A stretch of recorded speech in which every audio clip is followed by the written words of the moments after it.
તો સ્થાનિક સ્વરાજ્યના જંગ પહેલા હવે આયારામ ગયારામની રાજનીતિ શરૂ થઈ ગઈ છે. પક્ષ પલટો શરૂ થઈ ગયો છે. ત્યારે આજે ખેડા મહેમદાબાદમાં કોંગ્રેસના પૂર્વ પ્રમુખ ભાજપમાં જોડાઈ ગયા.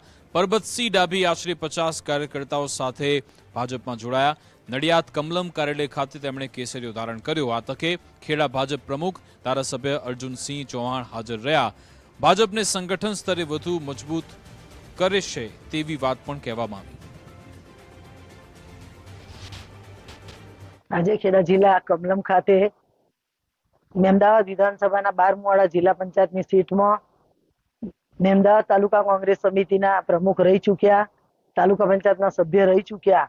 આટલું બધું સિનિયર આગેવાન હોવા છતાંય ભારતીય જનતા પાર્ટીની વિકાસની નીતિને જોઈ અને આજે ખેડા જિલ્લા કમલમ ખાતે જ્યારે કોંગ્રેસના આટલા સિનિયર આગેવાનના 50 કાર્યકર્તાઓ સાથે ભારતીય જનતા પાર્ટીમાં જોડાવા માટે ઉપસ્થિત થયા હોય ત્યારે અમે બધાએ એમનું ભારતીય જનતા પાર્ટીમાં આજે પાર્ટીના સ્થાપના દિવસે એમને આવકારીને એમને સન્માન્યા છે.